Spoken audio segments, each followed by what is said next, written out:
السلام علیکم ورحمۃ اللہ وبرکاتہ۔ آپ حضرات کے سامنے آج آنے کا سب سے بڑی وجہ یہ ہے کہ اس وقت گلبرگہ ضلع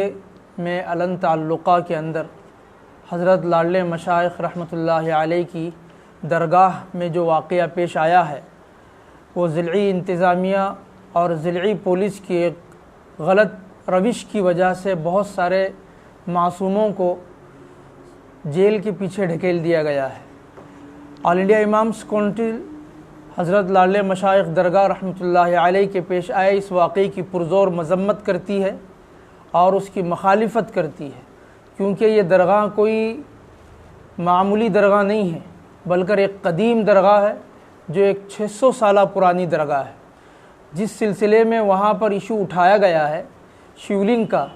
وہ در حقیقت اس کا کوئی وہاں پر تاریخی اعتبار سے کوئی ثبوت نہیں ہے۔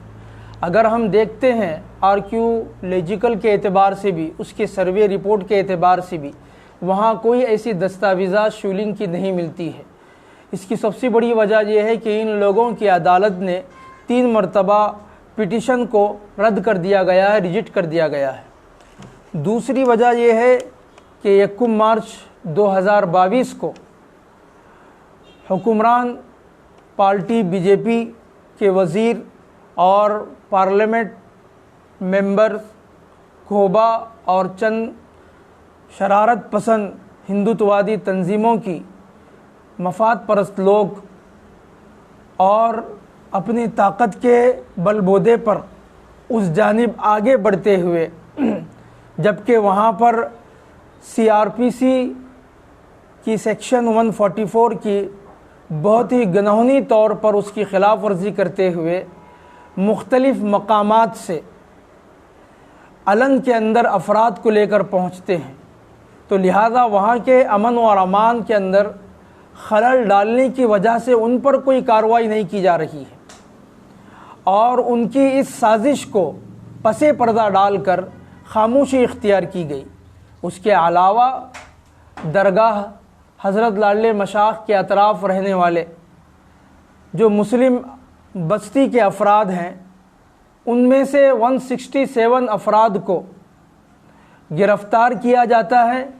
ان کے خلاف مقدمہ سازیاں کی جاتی ہے اور ان کے اوپر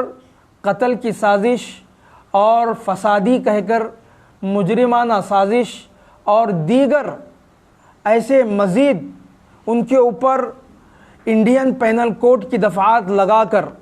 ایک طرفہ قانونی کارروائی کر کر ان کو گرفتار کیا جاتا ہے۔ یہ اقدام ان کا ایک متعصبانہ ہے اور ظالمانہ اقدام ہے جو سراسر ہماری انڈین لا اور دستور کے خلاف بھی ہے۔ لہذا آل انڈیا امامس کونسل اس بات کا مطالبہ کرتی ہے کہ 167 ان معصوم بے گناہوں کو رہا کر دیا جائے جلد از جلد۔ تیسری چیز یہ ہے کہ اس وقت بی جے پی کے ممبران اسمبلی، مرکزی وزیر اور ممبر پارلیمنٹ کھوبا اور چند ہندوتوادی تنظیموں کے مفاد پرست لوگ اس وقت وہاں پر امتناعی احکامات لاگو کیے گئے تھے، اس کے باوجود وہاں علن میں یہ پہنچنا یہ ایک سوال پیدا کرتا ہے۔ اس وقت کی انتظامیہ، ضلعی انتظامیہ اور ضلعی پولیس کیا کر رہی تھی؟ لہذا ان پر سخت سے سخت کارروائی کرتے ہوئے انہیں اسمبلیوں سے معطل کر دیا جائے اور شر پسند ہندوتوادی تنظیموں کے افراد کو پس دیوار زندہ ڈال کر قانون کی بالا جوئی کرنا چاہیے۔ چوتھی چیز کہ جس انسان کا اور جس شخص کا انتقال ہوا ہے، جس کی عمر 75 سال، وہ ایک پولیس کی ظالمانہ حرکت کی وجہ سے اس کا انتقال ہوا ہے، اس لیے کہ پولیس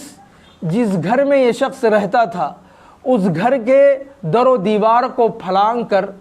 ظالمانہ طور پر اس کے گھر کے دروازوں کو توڑ دیا جاتا ہے، جس کی وجہ سے اس شخص کا انتقال ہوتا ہے۔ لہذا آل انڈیا امامس کونسل حکومت وقت سے یہ مطالبہ کرتی ہے کہ اس شخص کو 50 لاکھ معاوضہ حکومت وقت کو دینا ہوگا تاکہ وہ اور اس کی فیملی راحت کے ساتھ اپنی زندگی گزار سکے۔ آل انڈیا امامس کونسل آگے چل کر اس سلسلے میں زمینی سطح پر گہرائی پر فیکٹ فائنڈنگ کی ایک رپورٹ بھی تیار کرے گی انشاءاللہ العزیز۔ وما علینا الا البلاغ۔